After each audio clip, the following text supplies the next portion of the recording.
बिहार में जैसे जैसे चिराग पासवान मजबूत होते जा रहे हैं, वैसे वैसे ही दो चचा की परेशानी बढ़ती जा रही है। ये दोनों चचा नीतीश कुमार और पशुपति कुमार पारस हैं। नीतीश चा को बिहार की गद्दी जाने का डर सता रहा है, तो पारस चा को दिल्ली का सिंहासन। खैर, दोनों की ही कुर्सी परिस्थितियों की वजह से है। चिराग की वजह से नीतीश ने 2020 के विधानसभा चुनाव में साख खो दिया था। खैर, वो गठबंधन बदलते रहे, जिसकी वजह से उनकी कुर्सी भी बचती रही। वहीं पशुपति कुमार पारस ने तो कुर्सी के लिए अपने परिवार और पार्टी की ही बलि दे दी थी। नीतीश कुमार और पशुपति कुमार पारस जब मजबूत थे, तो चिराग को दोनों ने ही कमजोर करने की भरपूर कोशिश की। नीतीश कुमार ने चिराग के एकमात्र विधायक को अपनी पार्टी में मिला लिया, उनके सांसदों को बागी बना दिया। वहीं पारस ने तो चिराग को नालायक तक कह दिया था। हालांकि चिराग डरे नहीं, डिगे नहीं और मजबूती से कदम बढ़ाते गए। परिणाम ये हुआ कि चिराग दिन पर दिन मजबूत होते गए और दोनों ही चचा चिराग को कमजोर करने के चक्कर में आज राजनीतिक हाशिए पर पहुंचते गए हैं। महागठबंधन की सरकार में तेजस्वी नीतीश से भी ज़्यादा आज पावरफुल हो गए हैं, तो केंद्रीय मंत्री होने के बाद भी एनडीए में पारस की अब कोई पूछ ही नहीं है। यहाँ तक कि बिहार में हुए विधानसभा उपचुनाव में भी पारस को प्रचार करने के लिए बीजेपी ने पूछा तक नहीं। वह चिराग को मनाने के लिए बीजेपी के सभी बड़े नेताओं ने एड़ी चोटी का जोर लगा दिया।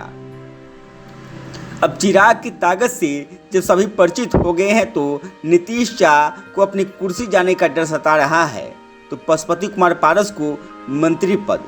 फिलहाल दोनों चुप है, लेकिन जानकारों की माने तो चिराग पासवान को अब और ज़्यादा सतर्क रहने की ज़रूरत है। उनके खिलाफ अब और ज़्यादा हमले होंगे, क्योंकि अब सीधे सत्ता को चुनौती देंगे।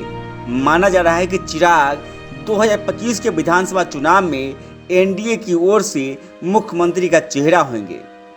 ऐसे में नीतीश चा उनके खिलाफ और ज़्यादा मुखरता से आरोप लगाएंगे, उन्हें कमज़ोर करने की भरपूर कोशिश करेंगे, शाम दाम दंड भेद की नीति अपनाएंगे।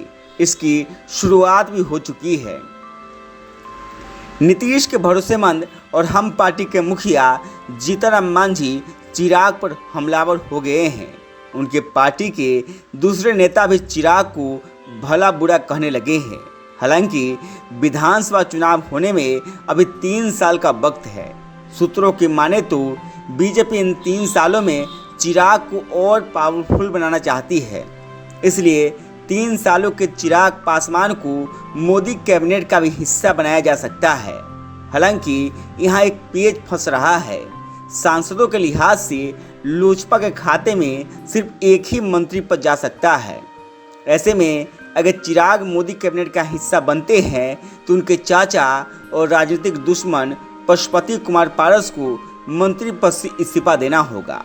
जिस पशुपति कुमार पारस ने चिराग के खिलाफ बगावत कर दी थी, चिराग को तनाशा बता दिया था, उन्हें कमजोर नेता करार दिया था, इसी चिराग के लिए पारस आसानी से इस्तीफा दे देंगे, इसमें शक है। जानकारों की माने तो पारस नीतीश के साथ ही मिल सकते हैं, या एनडीए में ही रहकर चिराग के खिलाफ फिर कोई नई चाल चल देंगे।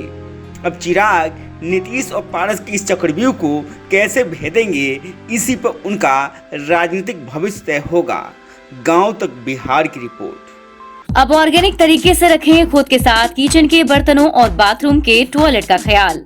अकासा लेकर आया है organic hand wash, shampoo, toilet cleaner के साथ ढेर सारे प्रोडक्ट जो करे आपका और आपके घर का कंप्लीट केयर।